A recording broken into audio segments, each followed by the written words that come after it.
Thank you to the 100+ people that are currently watching the biggest losing streak ever seen on Twitch. Anyhow, we did it. We did it. Who would have thought possible, huh?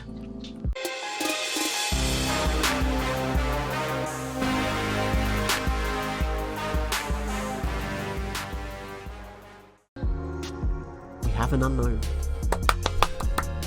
Very happy with that decision to go and switch stakes. Really encourage everyone, if they're not doing that already, you need to not get stubborn, because this is what happens. Maybe this guy's going to be a reg. Tell you what we're going to do, we're going to look him up on the leaderboards before we do anything. Cannot be found on the leaderboards. Ladies and gentlemen, that's a good sign. This is his first spin of the day.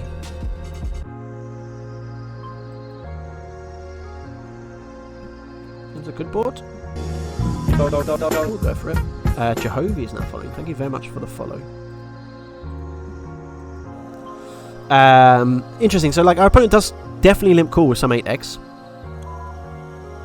So I'm pretty happy to go for a sort of a small blockery type bet here, because I think we would be perceived to use this sizing with an 8x, and it really makes our opponent life very, very difficult when we face up with a triple.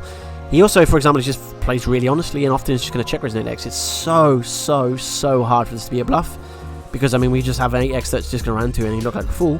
So I'm really happy with this line to bet the turn of this sizing. Credit to him if he pulls out a bluff there. That would be some play, especially with that speed of which he did that. But I think on the whole, people are just going to be under-bluffing there, and so I like the situation there. Had he called, which I think maybe would have been a better play by him, we would have fired the river as well. On pretty much any river to target 2 pairs, for example, whatnot. But like there, like, he has to be so polar in his raising strategy, and it's so hard to know what are the, like, the, let's say, typical hands to bluff raise with there, because all of your overs with a gut shot, let's say you've got a hand like King Jack there or something, do you really want to raise that and then potentially face a shove? Like, it feels intuitively quite wrong to raise a hand like that. And then a pair, do you want to turn a pair into a bluff? That seems pretty tricky as well. And so I think often people are just very, very value orientated there. As a potential fun player wins a hand, and we're very happy. I'm rooting for Fish Trapper. Good luck to you, sir. City Roller, you made on stream, and I'll tell you, sir, Mr. Ryan, will you be making on stream later today as well?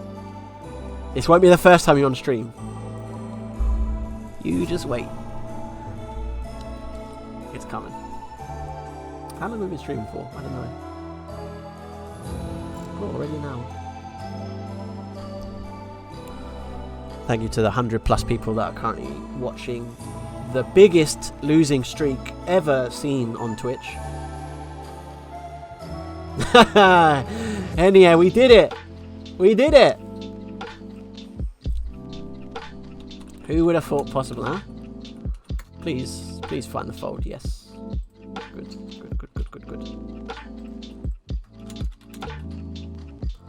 We did it. What's that in Espanol? Yo. Hicimos. We're going to defend the king and a half. We're going to check. We're going to bluff if he checks. We're going to fold if he bets. Life is easy. Isn't poker easy?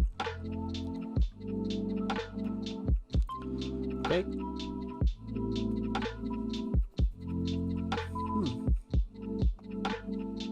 Sizing is an interesting choice. We can go big and target inelastic hands. We can go small. I think in this spot I'm going to go smaller. I tell you what, I'm going to go in between because I'm not sure. So there are hands here that are very inelastically calling. 6-7, for example. Jack Queen, King Jack. They're all inelastically calling. We have decent equity against some of them. Others we don't mind folding out if you want to, whatever. That 5x we may now go for a check. So I think the 5x he may choose to bluff. Hopefully a hand like Queen Jack. May choose to bluff a hand like maybe a missed 8x if he's got, for example, an ace-8, an ace-7, or a king-8, or a king-7, or a queen-8, or a queen-7 suited. Missed spades. He snap checked back, and he did have ace-8, so we read him rightly. Whether he should bluff that or not, I think both are fine. I'm probably just going to jam this 13 bigs. But I assume he's not calling the river bet there. I assume. Maybe. You never know.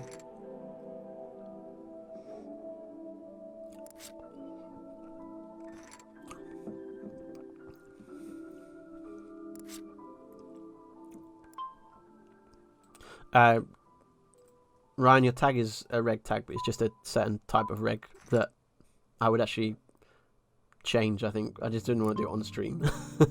But thank you for drawing it to attention, Jonas. Dankeschön. Basically, Ryan, you made a hero call. I didn't know when we first played, I didn't know it was you. And you made a hero call. And I went, hero calling reg. And Slave of Grandmaster's on the same thing. But yeah. We're going to call here 10 bigs. I'm not thrilled about this prospect. But maybe he's going to, again, play pretty straightforward. We did see him check with ace-8 on the previous board, although it seems a pretty reasonable check from him. And he goes for a half posse bet, and we're just going to snap fold. Lo hicimos. Muchas gracias. Hicimos. As we're probably shoving. Please be open a bit wider than you should. I don't want to. Sad times.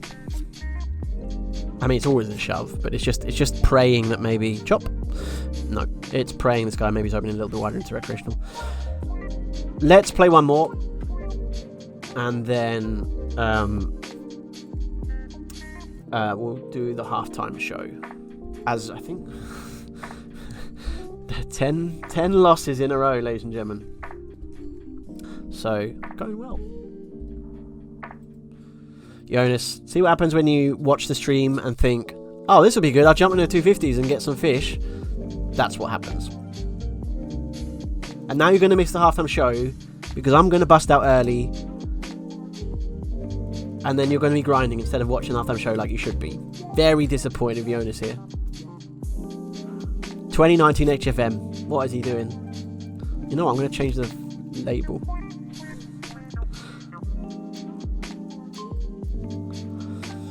Checking the Queen 8s, please. Tiago Correra. Hello. Hey, Tom. What do you think about the faster spins like Flash in comparison with regular spins? Just fold that.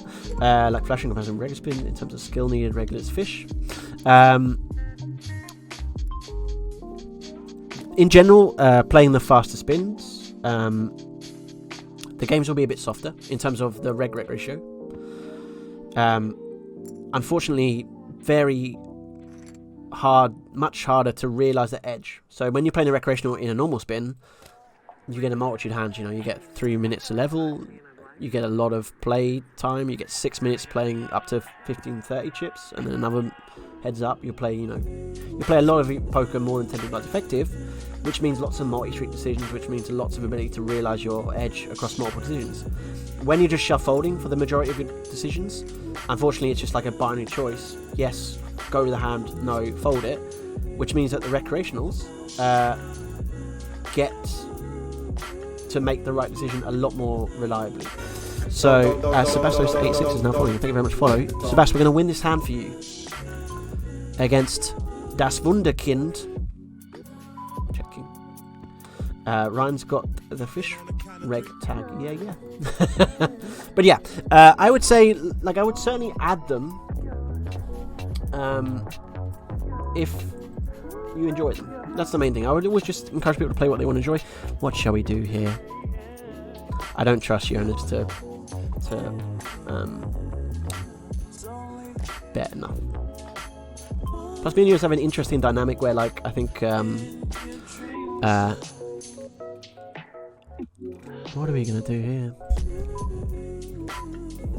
Quite like a big bet. He's certainly got flushes in his range, though. We'll go for a 6.5, I think. Really debating that, you know. 11th time lucky. Now he can shove a lot, and that's going to be very sad, but we're just going to have to fold. Queen 10's in range, flushes are in range.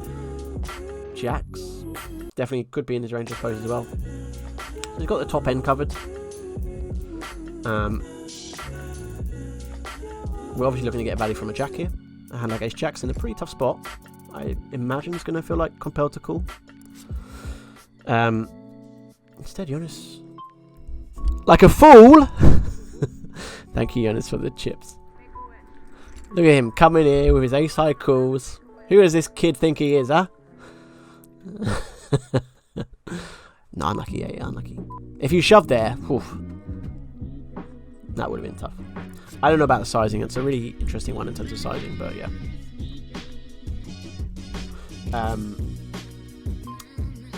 Tiago, did I answer your question? I sort of rambled away, and then I think I might have forgotten to answer it. But yeah, if you enjoy them, I would say definitely go for them.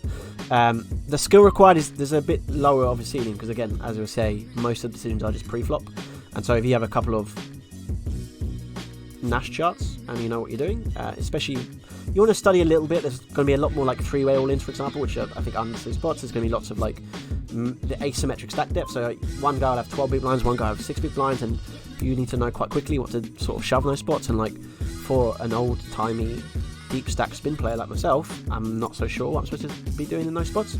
But yeah, if you enjoy them, definitely try them. Is what I'd suggest. So, 11th time lucky, we have the chip lead. Ladies and gentlemen, we may be winning a spin and go here. Maybe. We're getting in pocket twos. We don't need to.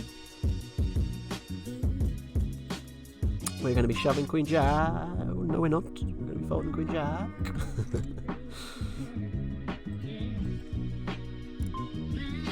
Folding.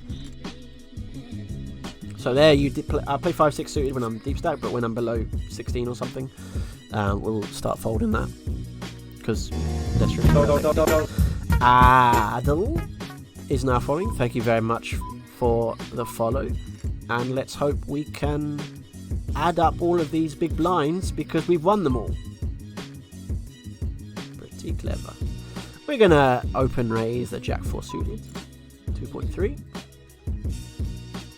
And get it through. 7-4 off. Fold in.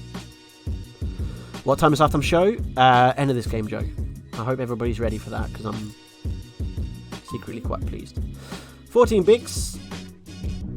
Facing effective. Facing open. I'm a little worried in terms of the... We're just flattening this. And we'll be checking. So we want to have some A6 in our flattening range for sure at this stack depth. And we just fold now, no problem at all.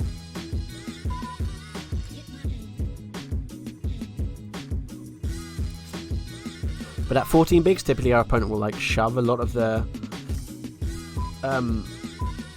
more marginal hands and have a bit more of a polar range that they've been raising, if you like. And so A7 suited doesn't do so well 3-bet jamming against that. It does better just playing and realising it too post. Because, you know, we don't mind playing A7 suited against a hand like Queen 7 suited or King 7 suited. And we don't mind playing A7 suited against a hand like 10s, 9s, Jacks. And that's the bulk of what his range would look like. This guy's min raised from 8 bigs and we have King 2 off, and this probably should be a shove, but I'm terrified, so we're going to defend and flop a King instead. No, we're not. I guess we'll call one more with the King. And watch him shove the turn, right? Any 2 cards? King on a turn, please. Ooh, it's interesting. So, he can definitely shove worse if he's got those bluffs in his range, and that's the thing that we have to pray here, is that he's got a hand like, I mean, what are we at, 9 bigs or something? He should have a bunch of air in his range. So we call and just hope he has that and doesn't just have Jacks. Queens is what he has. Against Queens, like, I mean, we have plenty of equity, obviously, against that as well. It's pretty sad because it's very possible that his range is only that value range and he doesn't have that middling mixture. We have no idea. Tybury Avgust is now following. Thank you very much for the follow. We thought we were going to get lucky there. We didn't get in too bad shape, you know. Like, even if we see his hand, we probably kind of close in terms of the equity, and that's obviously not best case scenario. Best case scenario is that he has a gut shot and a flush draw or something, and we have that dominated. Dead flip on the flop. But Mr. Run Good Jonas wins again. Okay. Fold in the 9-5 off. Jonas, as we're trying to win pocket twos, to avoid 11 straight defeats, can we hold? We're holding so far. Good. Hashi9. Hello, mate. Hello to you too. Enzo Fanas is now following. Look at this, back-to-back twos. We shove again. He calls with ace 2 suited somehow. No, okay. Jack 10 off. Do we trap against Jonas? We're gonna try. I guess we fold if he shoves. It's very close. 3 queen queen.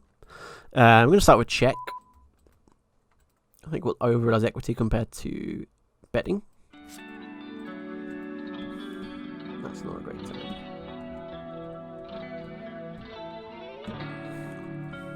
We'll just be folding this to the overbet. No problems.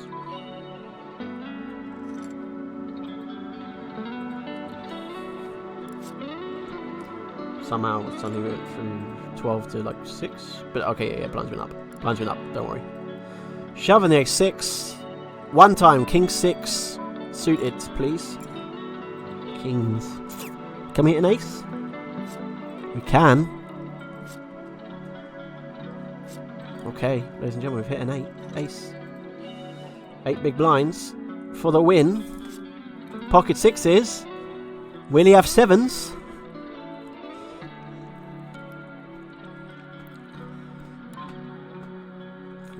Look at him. Limping. I'm going to go for a min ISO. With a really complicated hand. Our min ISO got even more complex as an ace jack 4 flop comes, and I guess we bet. I mean, there's a fair amount of jackets in his range. But also potentially some 4x. We have queens, kings, aces. Jack X reduces some of the Jack X combos. I guess we'd check here. We'd check here with a majority of our strong hands. And other hands. We could also bet and just ship it, like deny equity for like a hand against Queen 10 or something. He chooses to go for 1.2. I think we're just calling off rivers, to be honest. So I think there's no point really flattening here. If our opponent has hands that we can deny equity from, he's going to call, I think, a 4x, I think. He has a lot of Jack X's played, and good for Jonas with his Jack X. But he also has bluffs, and that's fine as well. I don't know. I don't think in our perceived range we have much of a folding range in that river. And Jonas is a good player, but I think even he would find it ambitious to try and fold us off hands on that river. As Colombian Turco is now following. Oh, we still may get a win, ladies and gentlemen. Colombian, thank you for the follow. You're going to help us propel us to victory. King 8 suited. We've waited all evening for a flip. There's a king. Can he hold? Yeah, we did it. Ladies and gentlemen, thank you, GG, Vilgluk, Jonas, for the grind. It took us an hour and 20, and we finally got a win. Fantastic news. To celebrate, we will now be having a wonderful halftime video show.